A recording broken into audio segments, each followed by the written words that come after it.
Capítulo 41. Crise na Galileia. Cristo sabia que havia chegado a um ponto decisivo em sua história. Multidões que hoje queriam levá-lo ao trono, amanhã se afastariam dele.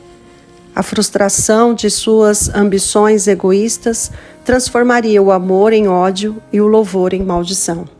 Jesus, no entanto, não tentou evitar a crise.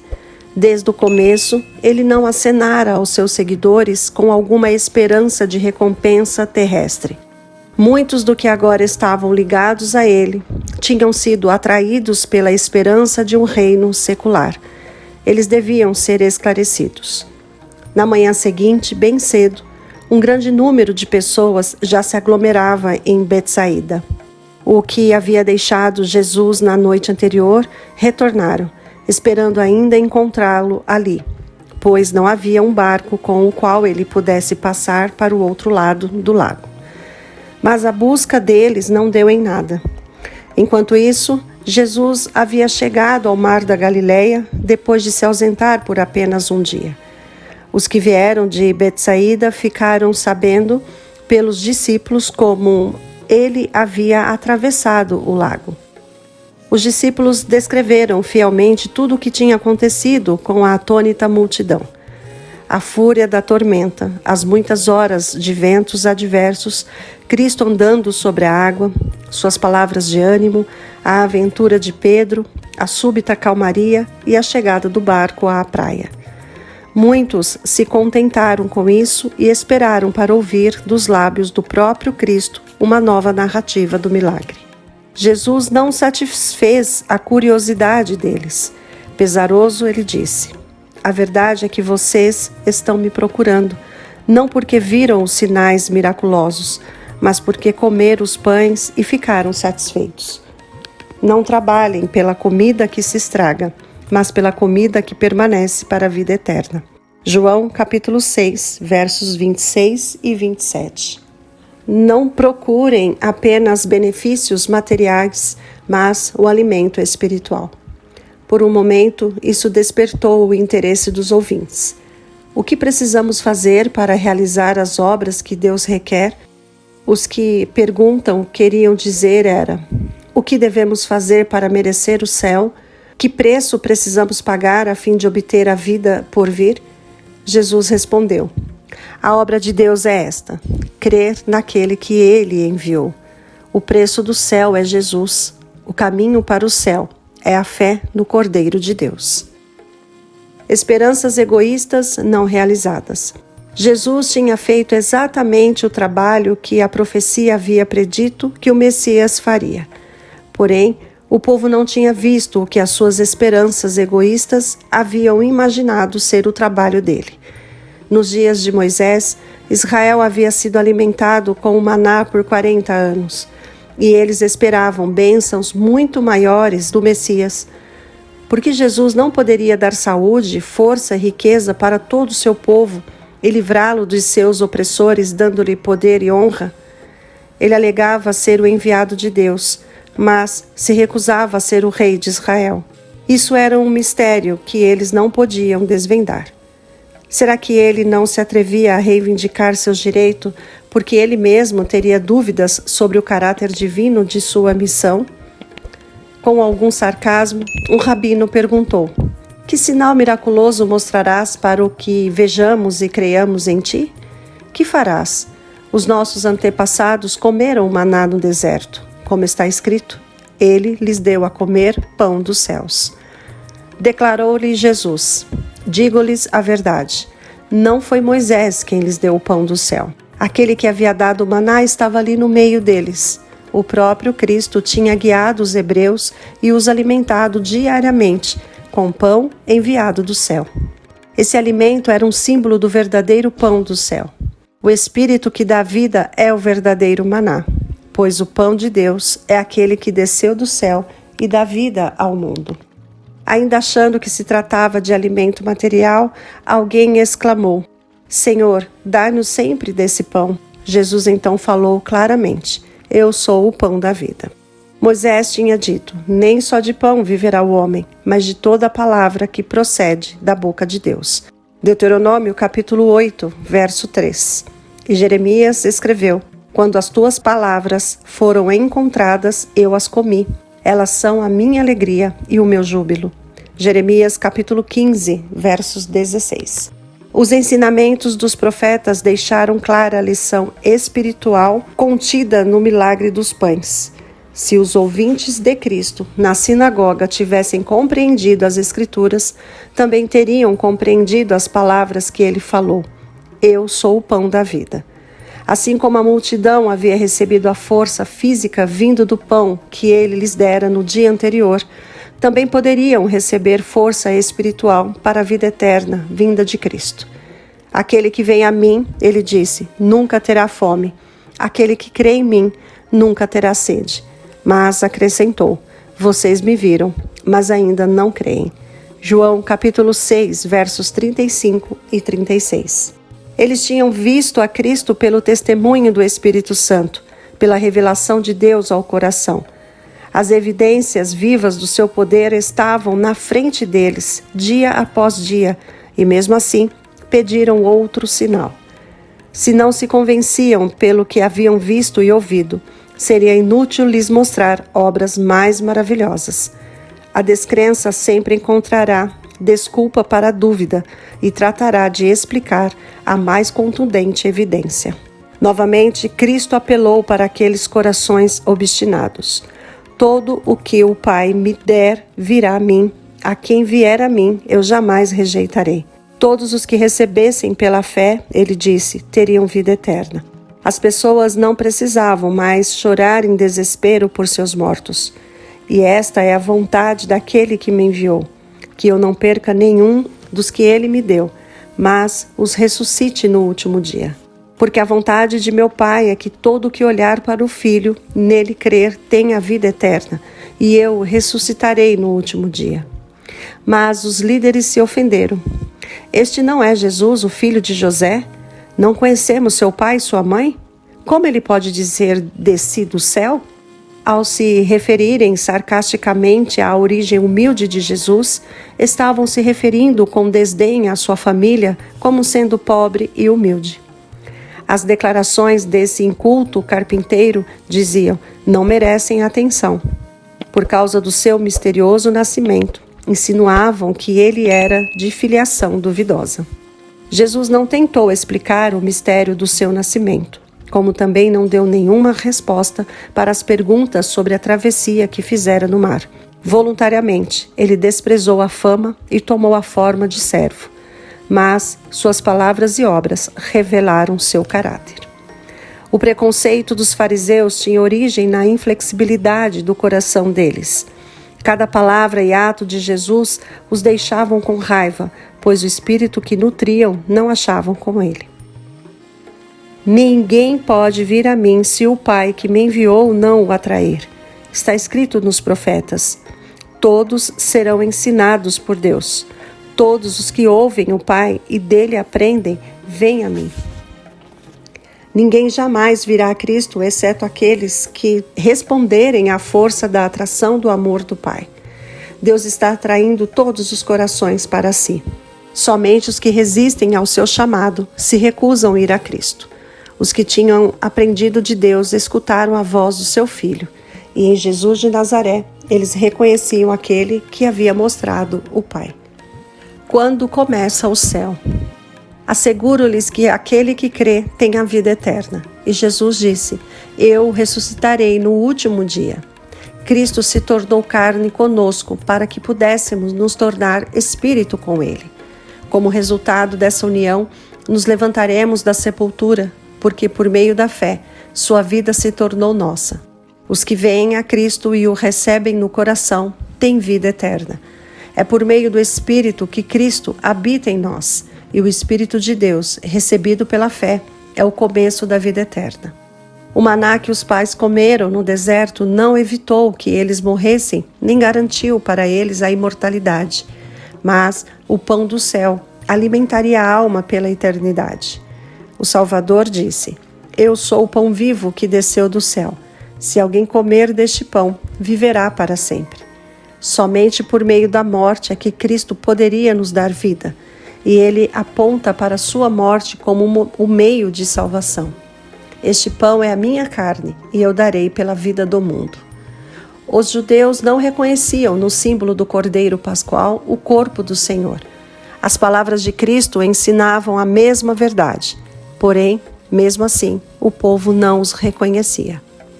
Os rabinos então exclamaram raivosamente: como pode este homem nos oferecer a sua carne para comermos? De certa forma, eles entenderam o que Jesus queria dizer.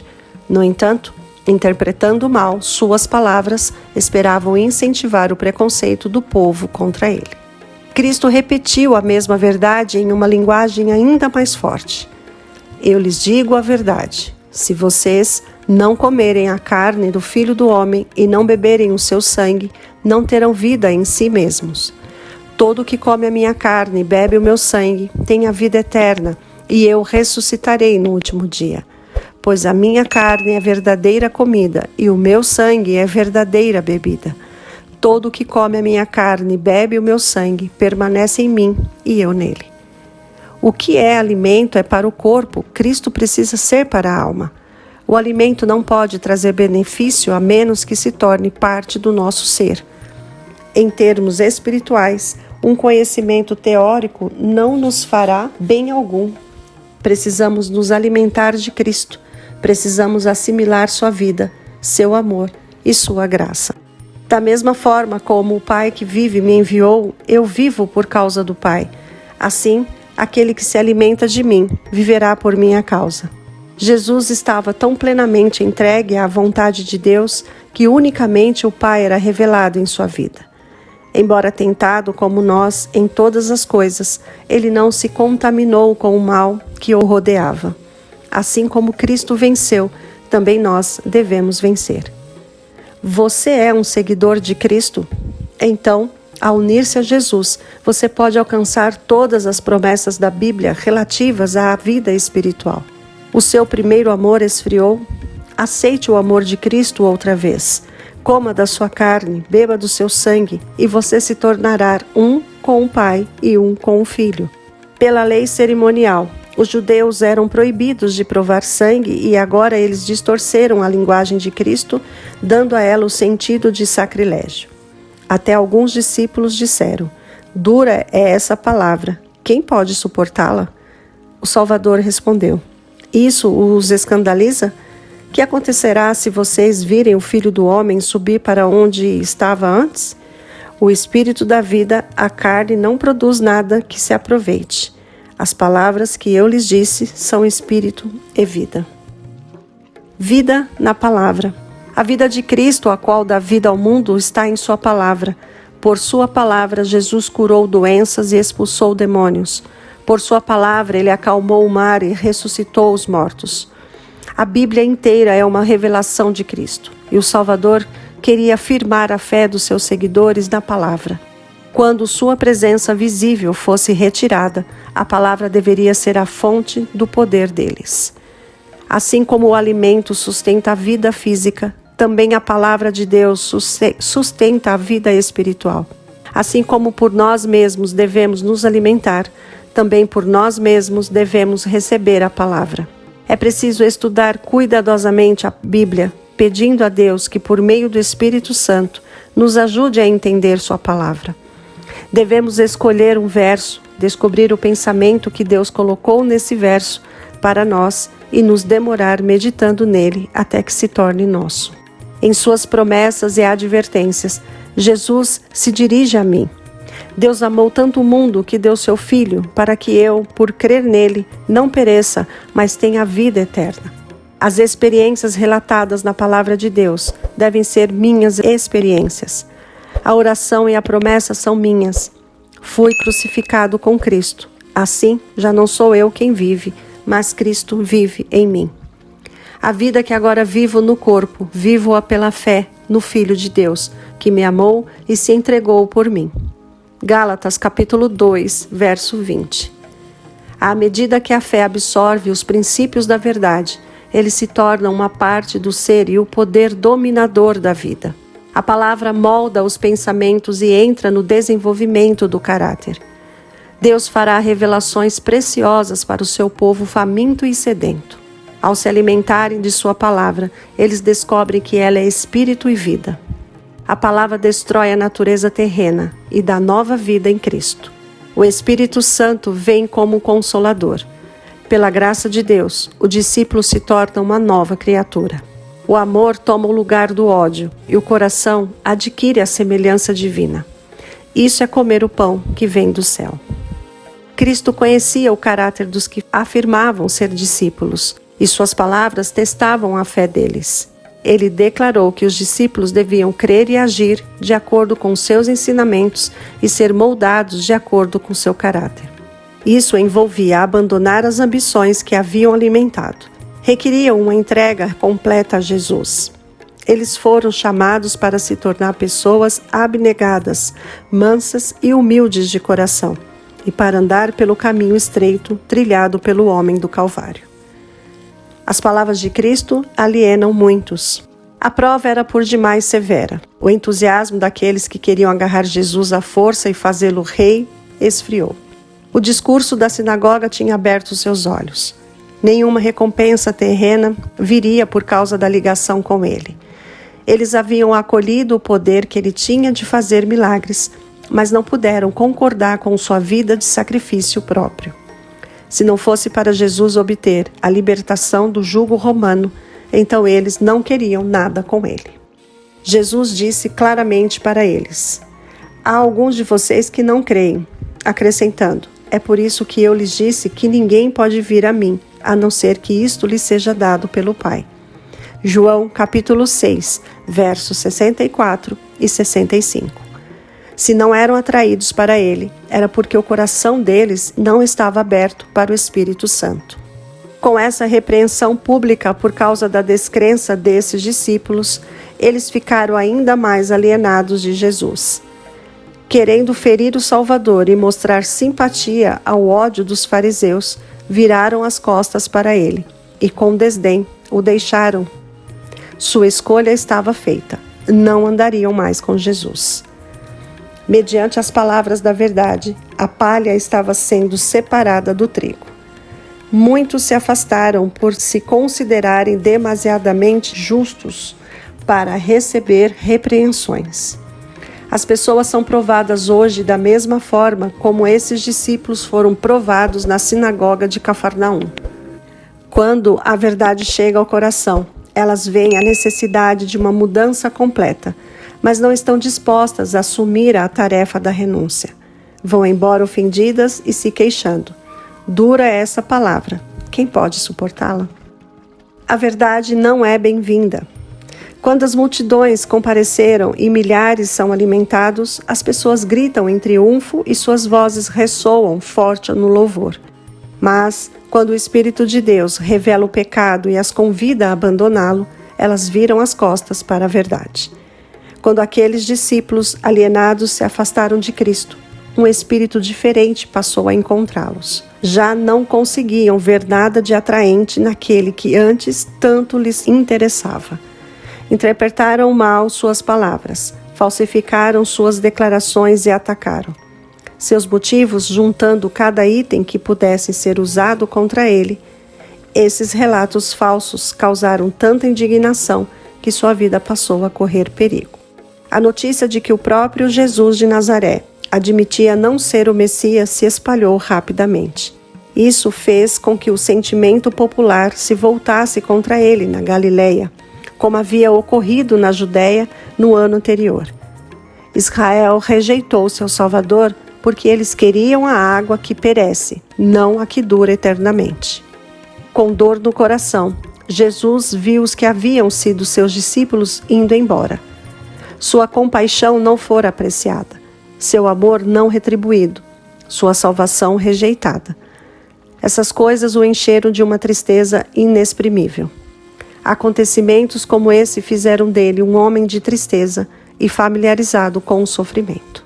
Sem tentar deter os que partiam, Jesus virou-se para os 12 e disse: Vocês também não querem ir? Pedro respondeu dizendo: Senhor, para quem iremos? Tu tens as palavras de vida eterna. Nós cremos e sabemos que és o Santo de Deus. João capítulo 6, verso 68. Para quem iremos? Nunca antes na vida deles os discípulos tiveram tanta paz e alegria como depois que aceitaram a Cristo. Como poderiam então voltar para os que zombaram e perseguir o amigo dos pecadores? Para quem iremos? Para as trevas da descrença e a perversidade do mundo? Pedro expressou a fé dos discípulos. Tu és o Santo de Deus. Ficar sem um Salvador era ficar à deriva em um mar escuro e revolto. Cada palavra e ato de Jesus tinha um propósito definido nas obras da redenção. Embora não possamos compreender agora os caminhos de Deus, podemos reconhecer seu grande amor, o qual motiva seu trato com a humanidade. Aquele que vive próximo a Jesus reconhecerá a misericórdia que testa o caráter e ilumina as intenções do coração. Amor revelado em tudo. Jesus sabia qual seria o resultado de suas palavras. Ele previu que sua agonia no Getsemane, sua traição e crucifixão seriam a mais difícil prova para os seus amados discípulos. Se não tivessem sido provados anteriormente, muitos dos que eram guiados por motivos meramente egoístas ainda estariam com Jesus e os discípulos. Quando seu Senhor fosse condenado, quando a multidão que o havia aclamado como seu rei o vaiasse e o insultasse, quando a escarnecedora turba gritasse, crucifica-o, esses interesseiros, renunciando sua fidelidade a Jesus, teriam trazido amarga e profunda tristeza aos discípulos, o que só acrescentaria dor e decepção, por verem suas mais caras esperanças em ruínas. O exemplo dos que deram as costas ao Salvador poderia ter arrastado outros com eles. Jesus provocou essa crise enquanto ainda podia fortalecer a fé dos seus verdadeiros seguidores com sua presença. Quanta compaixão do Redentor! Conhecendo plenamente o destino que o esperava, ele ternamente suavizou o caminho para os discípulos, preparando-os para a maior provação da vida deles e fortalecendo-os para o teste final.